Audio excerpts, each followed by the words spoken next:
हरे कृष्णा, राधे राधे। इतिहास गवाह है कृष्ण के प्रेम से। हम क्या, जो कट्टर मुसलमान हैं, जो लोग दूसरे धर्म को हराम मानते हैं, जिन्हें बचपन से ही कट्टरपंथी बिल्कुल एकदम स्ट्रिक्ट बनाया जाता है, वो भी कितने ही ऐसे हैं जो कृष्ण के दीवाने बन गए हैं।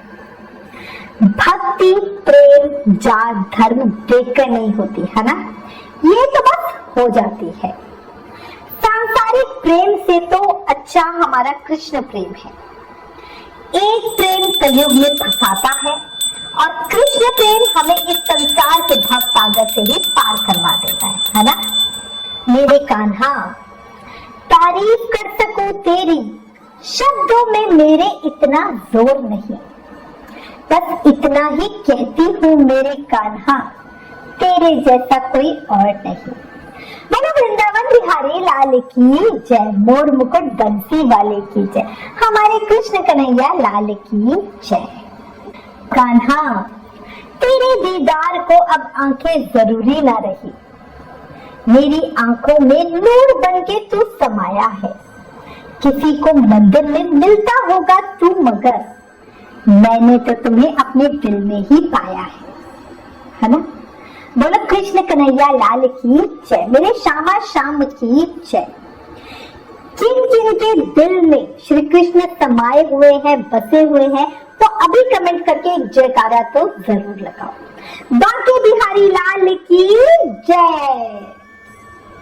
अब आज इस वीडियो में आपको एक ऐसे मुगल मुसलमान की सत्य घटना बताती हूँ जिसने कृष्ण भक्ति के लिए अपनी मुगलिया नौकरी छोड़ दी।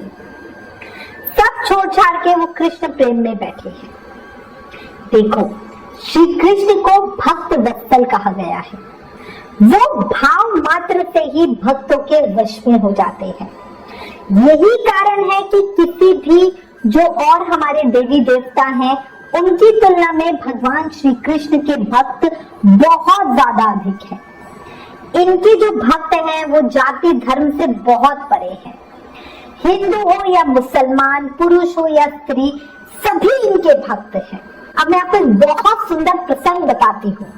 मुगल काल में जब हिंदुओं का तेजी से धर्मांतरण हो रहा था, जब मुसलमान जबरदस्ती हिंदुओं को पकड़ पकड़ के मुस्लिम धर्म में कन्वर्ट कर रहे थे, तब एक मुगल सरदार ने कृष्ण भक्ति में अपनी नौकरी तक छोड़ दी।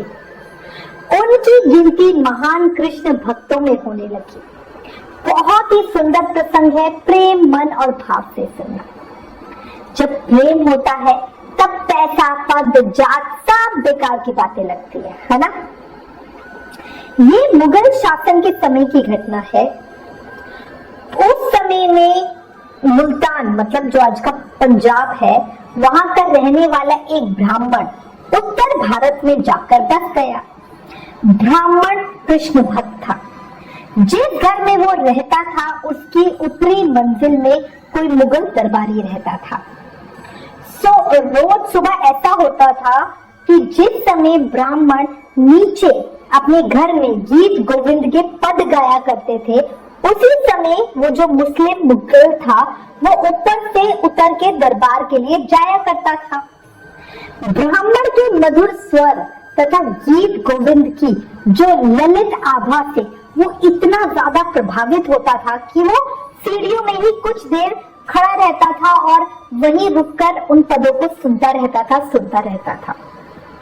अब ये बात कई बार ब्राह्मण देव ने देखा कि ये जो मुगल है ये मेरे घर के सामने खड़ा होकर गीत गोविंद के पद सुनते हैं।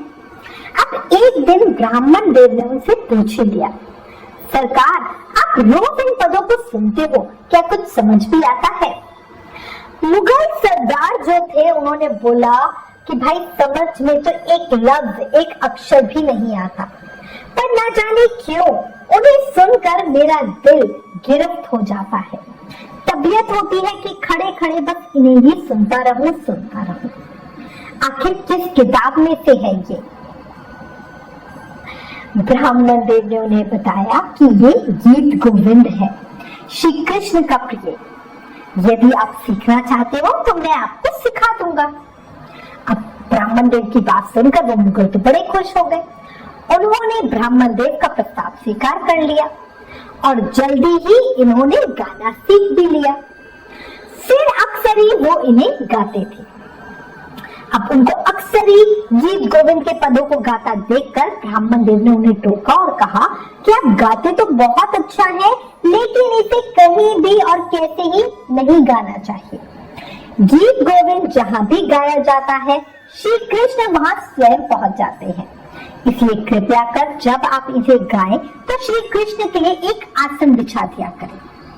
अब उस मुगल सरदार ने कहा कि भाई ये तो बहुत कठिन कार्य है, मैं तो नौकरी करता हूँ, वक्त बेवक्त कभी भी बुलावा आ जाता है, ना मेरे खाने का कोई समय है ना आराम करने का।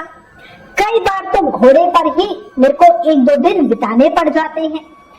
ऐसे में मैं आसन का इंतजाम कैसे करूंगा?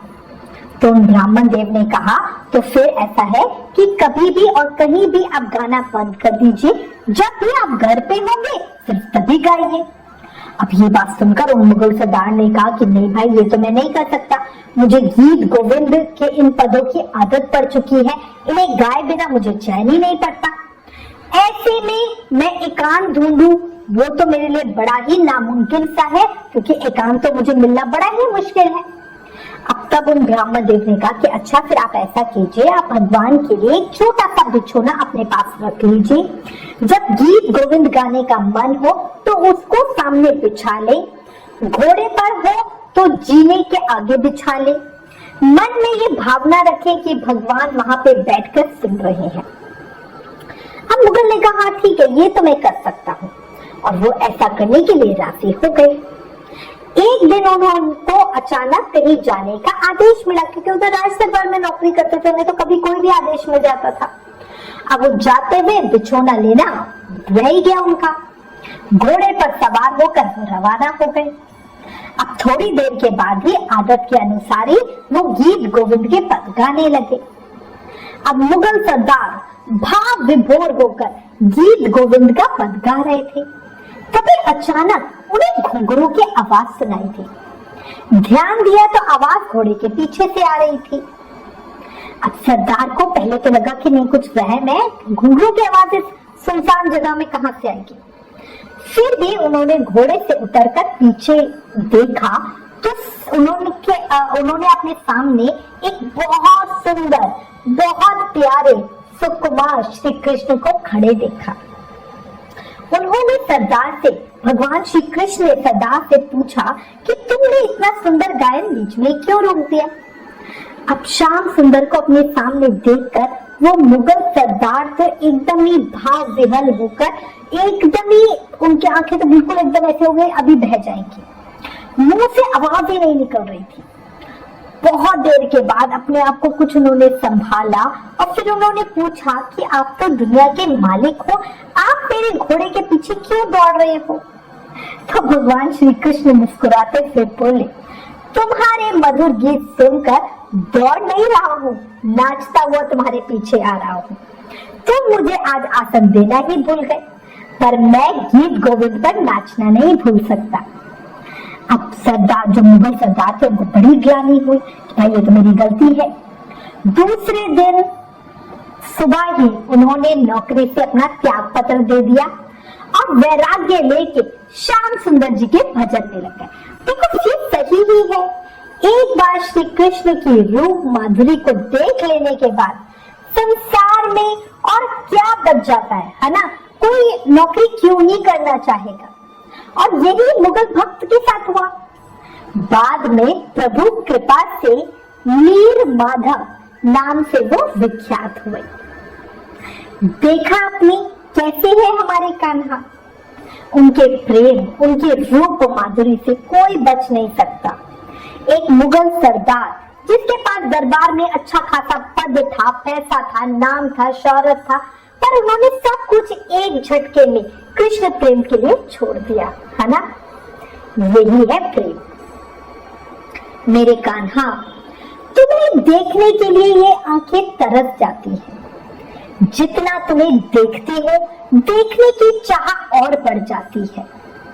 रोज यूं ही तुम्हें देखा करूं, फिर भी जी नहीं भरता मेरा।